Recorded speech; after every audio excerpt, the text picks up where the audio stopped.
So hi guys, a user emailed me recently about wanting Arc-like sidebar in Safari, but adjusted to his own workflow. So here is what he said. He want it to work exactly like the inbuilt sidebar to mirror the window behavior and never want it on the right side and doesn't want it to be opened from the menu bar. So I am going to show how to do this in SupaSidebar step by step. So if you have any issues related to this, you can also learn from it. So let's get started. To mirror the window behavior, it is very simple.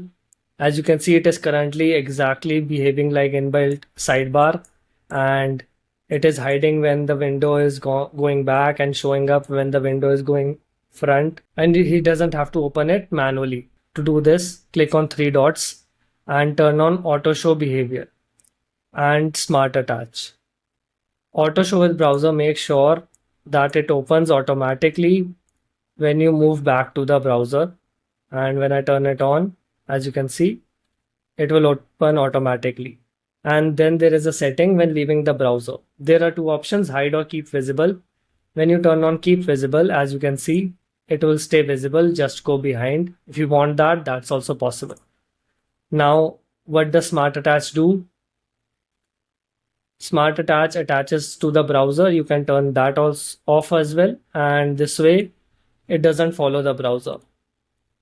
And I'm turning on smart attach, but because that's what Samuel wants. And there are two more options. You can keep them on default or just play with them to see what they do. Since Samuel doesn't need any of that, I will not be showing it here right now. Okay, so the other thing he wants is to never appear on the right hand side.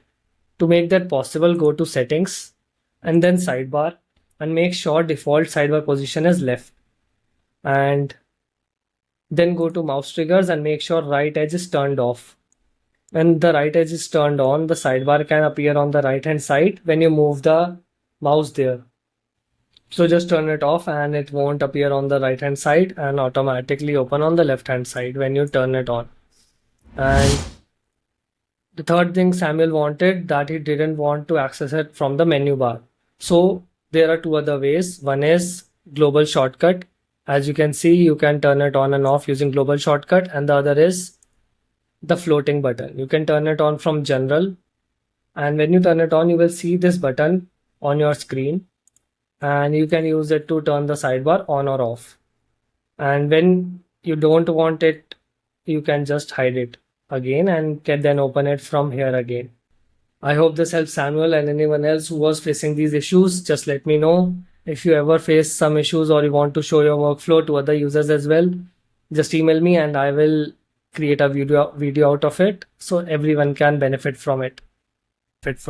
That's it. Thank you for watching.